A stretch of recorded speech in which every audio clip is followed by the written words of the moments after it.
सुरीने कापता येईल इतकं घट्टसर असं दही तयार करण्यासाठी मी इथं अर्धा लिटर म्हशीचं दूध घेतलेलं आहे.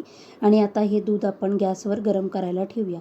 दुधाला आपल्या उकळी आली की आपण हे गॅसची फ्लेम बंद करणार आहोत आणि त्यानंतर आपण हे दूध थंड करून घेणार आहोत. आपलं बोट बुडेल इतपत आपण हे कोमट करून घेणार आहोत. आता दूध आपलं कोमट आहे तर एका भांड्याला आपण दही लावून घेऊया. मी 2 चमचे दही लावून घेतलेलं आहे आणि 2 चमचे दही मी वाटीत काढून घेतलेलं आहे. वाटीत काढलेल्या दह्यामध्ये मी अर्धी वाटी दूध ओतून घेणार आहे आणि शिल्लक राहिलेलं दूध आपण ज्या भांड्याला आपण दही लावलेलं आहे त्या भांड्यात ओतून घेणार आहे. आणि त्यावर आपण आता वाटीतलं दूध टाकून एकत्र व्यवस्थित असं मिक्स करून घेऊया आणि झाकण लावून एक 7 ते 8 तास आपण हे असंच ठेवणार आहोत.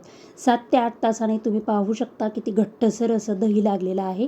मी त्याच्या सुरीने वड्या कट करून घेते आणि तुम्हाला एक वडी कट करून दाखवते.